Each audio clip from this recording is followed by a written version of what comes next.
Hey, I'm Oliver. I create steampunk wooden sculptures with hand-cut joinery, carving, and inlay.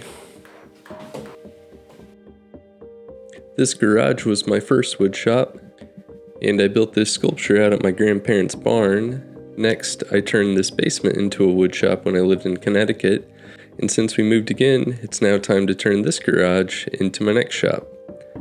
The stage I'm at, I'm mudding the drywall ceiling, I'm gonna whitewash over the old yellowed paint, and I'm installing new lighting. Part of the problem is that the garage is full of all my tools, and so I constantly have to move stuff around to get access to the ceiling. The plan to overcome this is to move all my stuff to the right side and just work on the left, and once I finish the left, then move everything to the left and work on the right.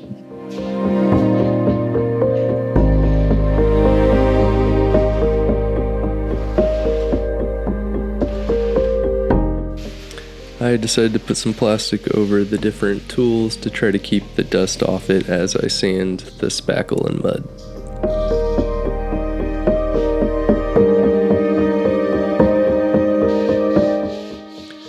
I am very amateur when it comes to drywall mudding, and I learned a lot on this project. One of the main things I realized I was doing during the project is that I was putting on far too little of the mud, and so in this first coat you can see that it's kind of spotted versus like a long continuous mud gradient that would be less noticeable whenever paint was over it and I could make it smoother. But as I go, I start to figure that out and I do a better job on the additional passes and coats. This first coat was also harder because the mud I was using was not a lightweight mud, and so it took a lot more effort to sand than the later mud that I was using. I also didn't put enough mud under the drywall tape, so there are a few places where it's a bit starved for mud and it, has air pockets, so I'd have to tear that out and redo it, which was not fun, but that's all about the learning process.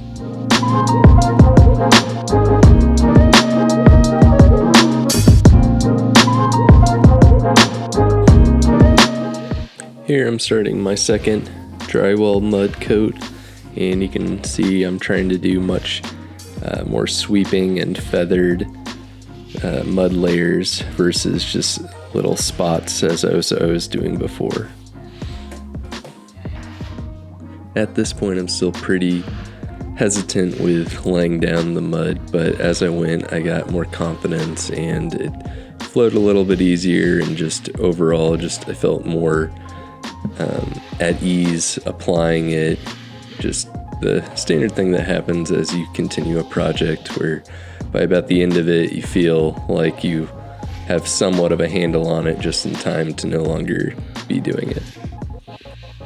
This part of the ceiling was really decrepit and falling down where the drywall had pulled from the joists in the ceiling, and I kept going back and having to add more and more mud, trying to feather it out and make it a much smoother transition than just a big crack. It was not as successful as I would have liked, but that's how it goes whenever you're learning how to do it yourself.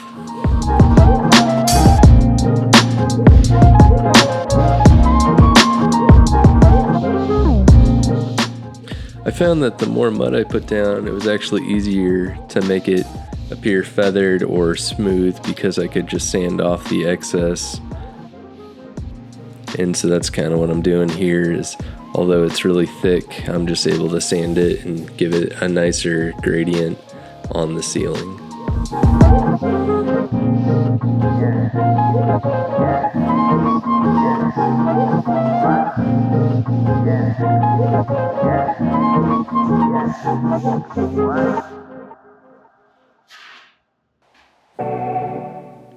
And here I am starting the third coat, and I'm also using this as a time to start working on the edges where the ceiling meets the wall and trying to fill in that.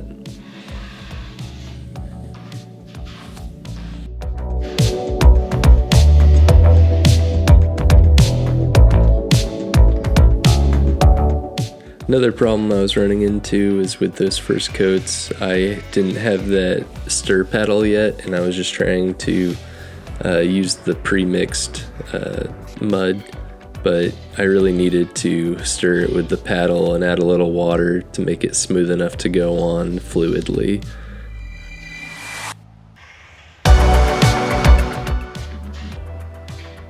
I don't know how easy it is to tell from the video, but now that I'm working on the second half of the garage, I'm much more confident in laying down the mud, and in general, it's just working much better than it did on the first half.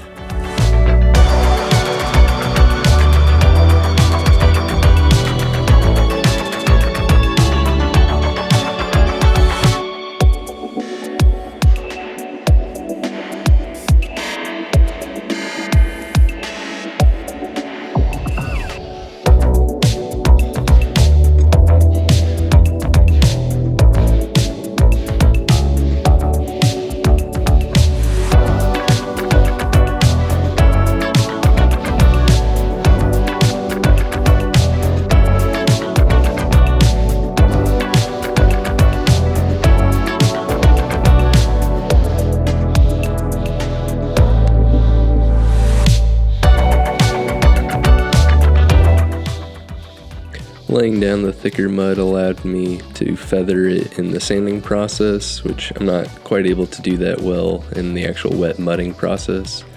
So it started to really work out and be a nice flat surface for the paint.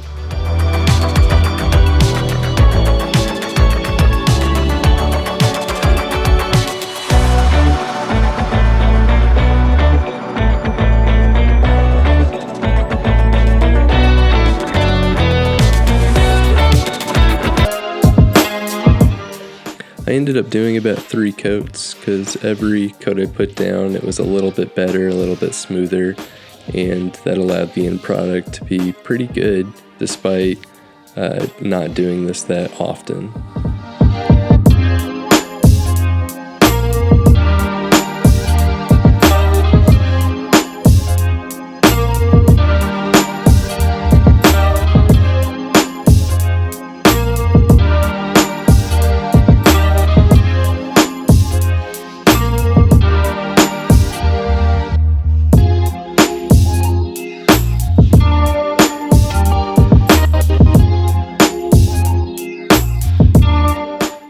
You can't easily see it from the low light, but that corner was crazy sunken compared to the rest of the ceiling, so I had to add a lot of mud to level it out. Then I used this dust mop to try to get as much loose dust as I could before I started to paint. So I just kind of went around and gave it a quick run over with the dust mop. And before painting, this is what the surface of the ceiling looked like, all mudded and sanded and ready for the primer.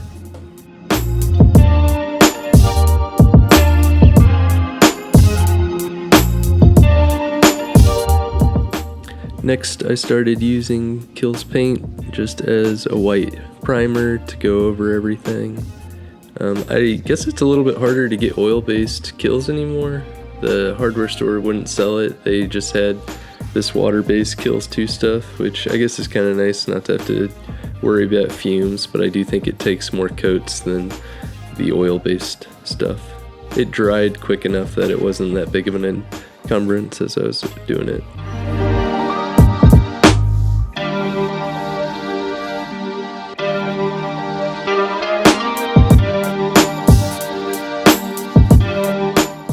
It was really nice to feel how much brighter the room felt as I covered up the weird off yellow-white color with this bright white. But it still felt pretty dark because there were no lights in here besides the center garage light, which you can see there in the corner.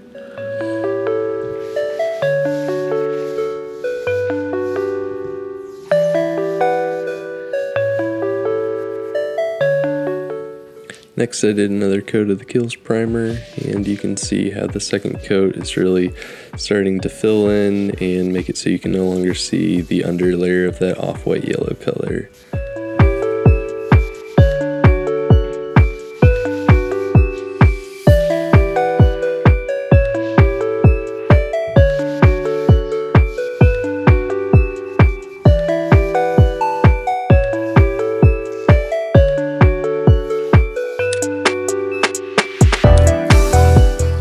Then I went ahead and started installing the LED wafer lights. I think there was about 13 that I ended up putting in. They were really easy to install because they just have 2 clips that you just push through, and then you plug it into its little box in the top of the ceiling, and you just have to wire all of that.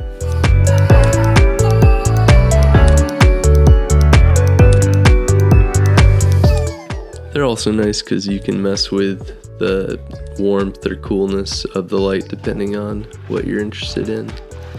Next up, I started wiring the switch for all the lights.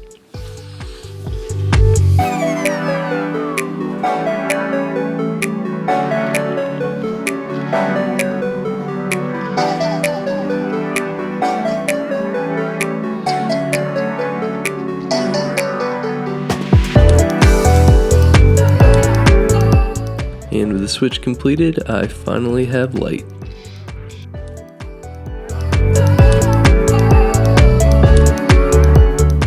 Alright, thanks for joining me as I fixed the ceiling in my workshop, soon to be workshop. If you watched till the end of the video, you're probably wondering what's next, and next thing I'll be doing is wiring all the outlets, insulating, and getting an electrical inspection. Thanks so much for joining me. Bye!